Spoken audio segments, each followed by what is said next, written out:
कि हिंदुस्तान की जनता इस चुनाव में संविधान की रक्षा करने के लिए खड़ी हो गई है कि नरेंद्र मोदी जी अरबपतियों के नेता हैं, गरीबों के नहीं। नरेंद्र मोदी जी का काम आपके ध्यान को इधर उधर करने का है। घबराए हुए हैं, डर गए हैं,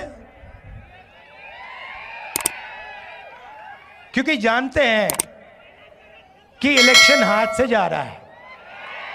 जैसे ही मैंने ये देश के एक्सरे की बात की, नरेंद्र मोदी कांपने लग गया। उसकी आदत है, जैसे उसको डर लगता है ना, वो झूठ बोलना शुरू कर देता है। और नरेंद्र मोदी जी का काम आपके ध्यान को इधर उधर करने का है। घबराए हुए हैं, डर गए हैं,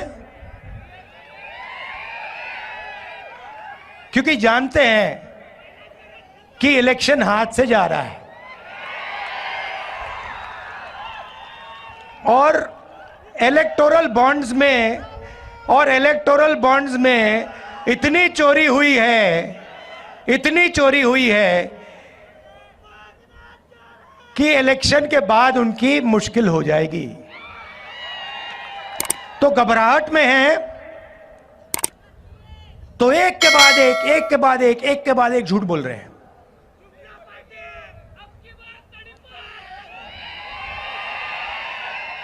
वो जानते हैं कि हिंदुस्तान की जनता बात समझ गई है। वो जानते हैं कि हिंदुस्तान की जनता इस चुनाव में संविधान की रक्षा करने के लिए खड़ी हो गई है। और वो जानते हैं कि हिंदुस्तान की जनता समझ गई है कि नरेंद्र मोदी जी अरबपतियों के नेता हैं, गरीबों के नहीं।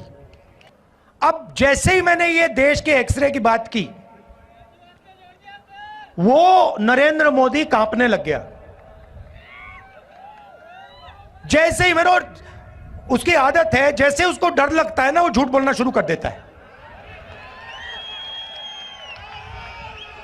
जैसे ही उसको डर लगता है, वो कभी पाकिस्तान की बात करेगा, कभी चाइना की बात करेगा। तो एक के बाद एक झूठ बोल रहा है। मगर इस बार नहीं निकल पाएगा।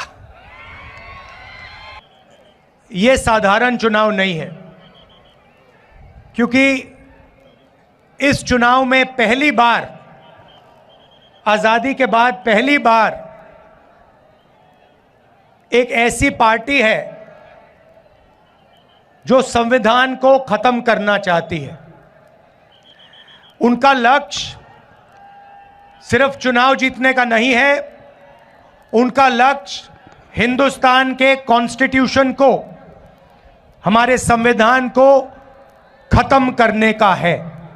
और हमारा लक्ष्य, कांग्रेस पार्टी का लक्ष्य, इंडिया अलायंस का लक्ष्य संविधान को बचाने का है और लोकतंत्र को बचाने का है।